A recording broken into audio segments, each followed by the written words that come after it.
We are going into game 2 of this best of 3 between EmpireKas and TiriusPrime. It is a TvZ, and well, if you haven't watched it, go and check out game 1 if you're watching this on VODs. If not, we will fill you in momentarily, so spoiler alert. But we will see. The map is Cloud Kingdom LA. It was well, Tirius's map choice. He is playing as the red Zerg in the lower left position, under the Smurf Camwell, and EmpireKas is the blue turn in the top right. I'm SC2 England, and my co-caster is Puri. Say hi, Puri. Hey guys. So do you want to fill them in, Puri? What happened in game 1? And if you are watching on VOD, you can pause and go and watch it now. But Game 1 was actually quite a funky game in my opinion. It kind of like, it swung back and forth.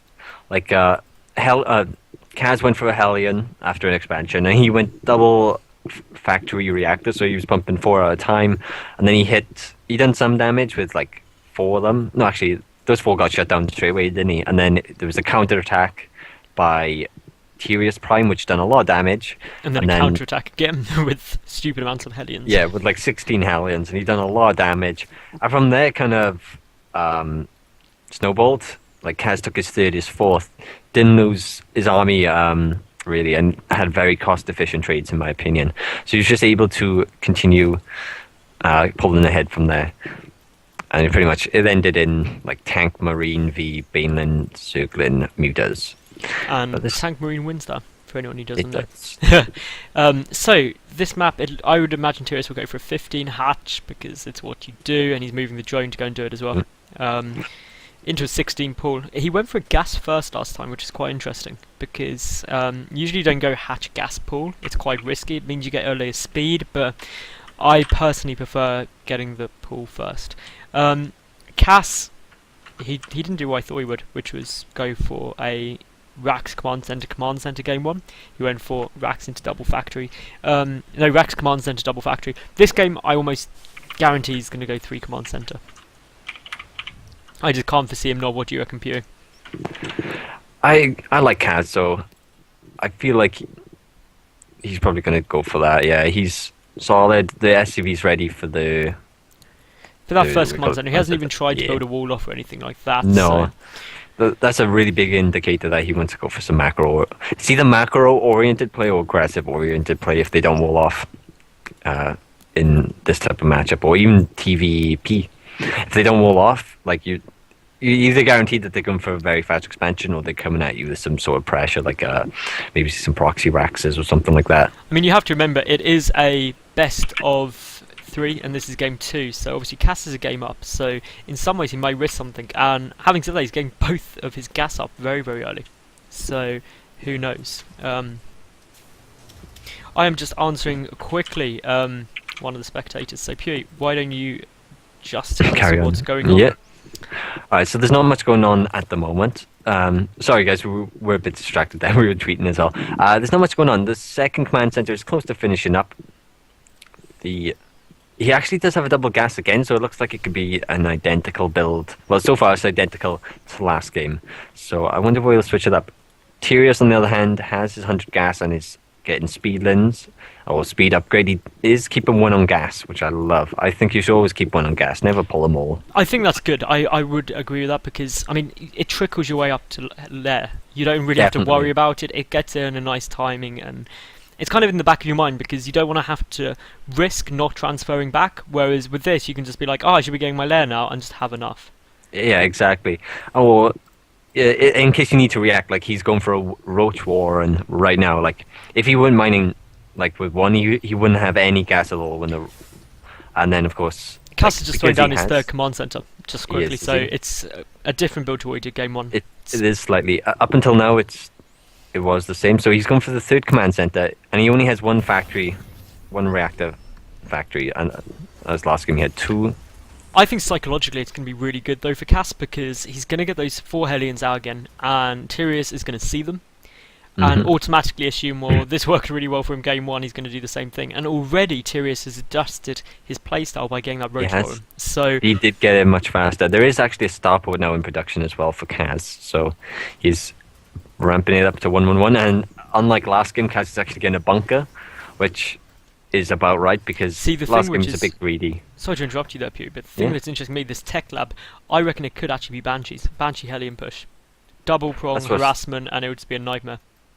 That's why that is a very good chance. He is getting some Marauders, so it could be like a, I don't know, maybe it'll be a drop elevator play, or unless he just wants to kill time. He just wanted to kill the dead time with the barracks by building in a Marauder. Meanwhile, And we've then- got some roaches pushing across with a couple of Zerglings as well here for Tirius, so this probably won't actually be able to do very much. No, I don't think it will.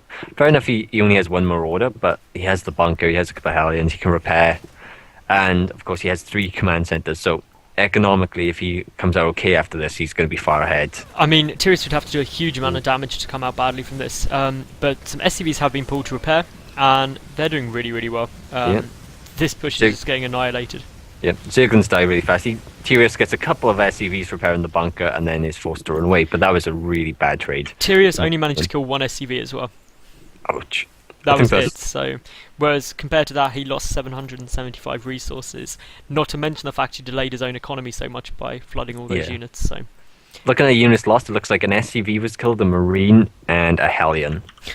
which That's isn't it. really worth it. But it looks like No. Tirius, if at first you don't succeed, try again. And he will see the Oh. Banshee though. So. That's bad times, and all of those Zerglings were lined up so much, and they're still lining up. All the Zerglings get taken out. The bunker's going to fall though if he's not really, really careful, and it does go down. That's a big win, but the Banshee's going to clean it all up, don't you reckon, Pewee? Oh yes, it was nice to get the bunker, but because of course the Banshee's there, it's just able to, even if all the ground units died, the Banshee would be able to clean that up. So the big thing to say is Tirius has lost just Oh, under jeez. 2,000 resources compared to just under 800 for Kas. These aren't efficient trades at all. If we look at the work account, it's actually 41 to 43 now, 440-ish. I actually watched Cass the other night, and he done this build. He's only going for 1 Banshee if you're looking, and then he swapped the factory and the starport, so now we have medevacs and tanks coming out. But it's like, there's only 1 Banshee, which is going to keep his opponent like, oh, where's the other Banshee, where's the other Banshee? I mean, it's And not only then- that, but 1 Banshee on its own can be irritating. Yeah. But normally you just always see 2, so his opponent's going to be like keeping units in his base and stuff like that. I love where, at the natural here, Cass is just picking off that extractor slowly, getting a couple more drone kills. It's irritating, it's annoying, and being really effective. Kaz actually has landed his 3rd command center now at his 3rd base.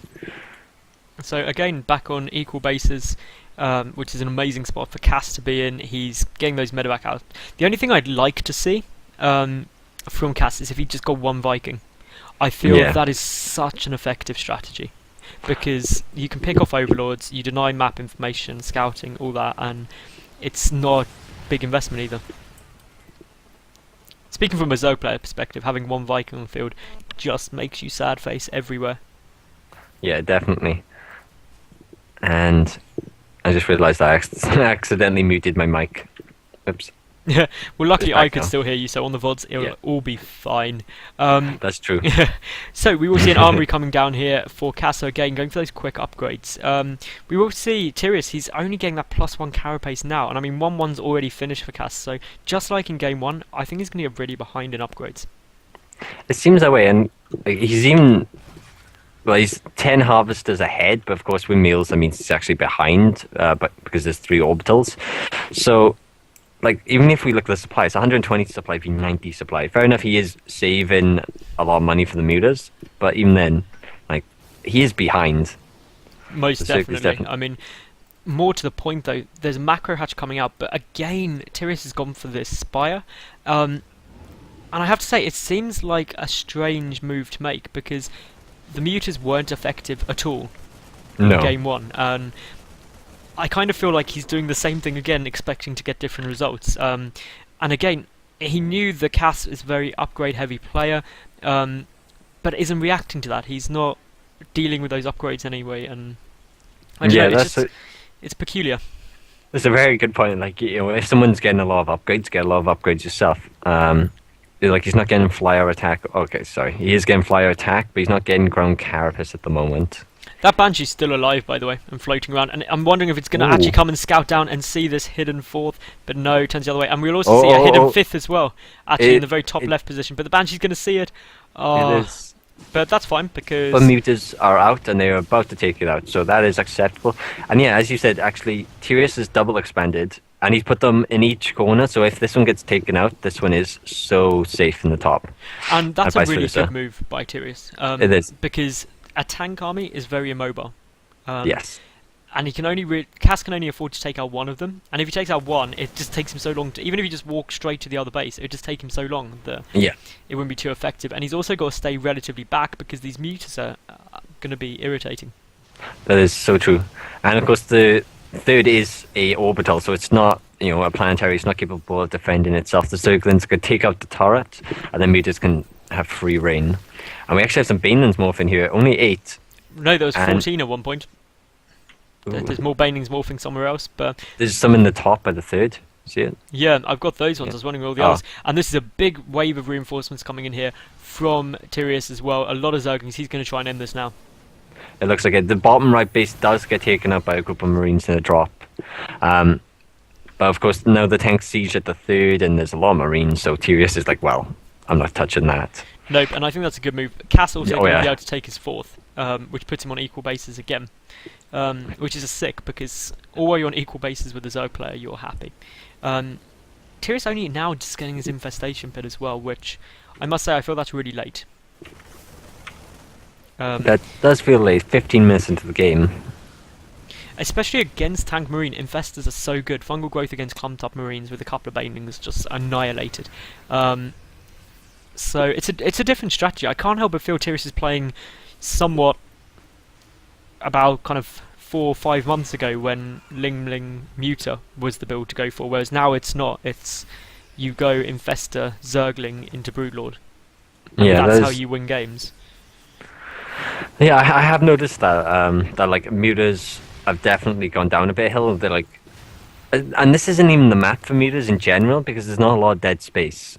Like, between the like. But having said that, the natural actually about to get completely ransacked by a lot of banelings and mutalisks, and Kas's army is so out of position to deal with this. They are. He has a nice little stim from the Marines, but of course they will get there first. And the orbital command is going to stay up, but how much was taken out there? Well, we had 19 kills in total, worker kills in total. So I don't think he'd actually picked off any before that, but I may be incorrect. I think he might have had some when he went for a little run by at the 3rd, but it didn't do much damage. And it is important to note that the planetary has finished at the 4th. It's pretty obvious that it's a planetary because he floated it off before it was an orbital. Yep. But it actually looks like it's about to die to the mutas because the turret's just done finished. Completely annihilated, so that's a big loss for Kas there. But Kas is just counterattacking down to the 3rd base of Tirius, and this is just his infestation pits there. Pathogen Glands isn't going to finish, and that is a big hit, but luckily Hive is on the way. Baneling's doing massive damage though there to Kas. And he is going to lose his 3rd. Yeah, there's nothing you can do. There are 2 Thors as well, which are going to be able to deal with those mutas so effectively. And they didn't magic box there, so some big hits go down. What's going on down at Tirius's base? There's a 21 kill Marine at Tirius's 4th at the top left. And this is game now. He's not going to be able to stop this. He's got 4 tanks, 5 tanks siege. He's got 1 Thor. How many mutas are on the map still? Only 5, so he's killed all the mutas, 16 banelings. There are some Zerglings in Kas's base, but even if this goes to a base race, even though Tirius has a base in the top left, there's just no way he can kill it before Kas kills everything of his. Yeah. Which is a shame. Oh my god, this one Marine is actually in the top left base. Is actually there's only one Zergling at a time tagging it, so it's been out healed. So it's just getting infinite amounts of kills. The Super Marine. And we're gonna... Even EmpireKas has noticed. Oh, Kas, that may have been a bit mean pointing that out.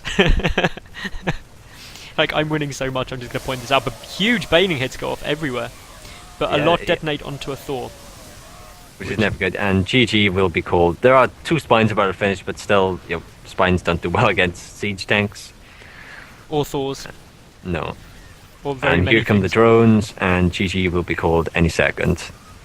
I mean, we will even see here the Cass sending up his reinforcements, and there is the WW. WW, which is Korean GG. Yep, so we will see Cass go through to the semi-finals, so make sure you tune in for that.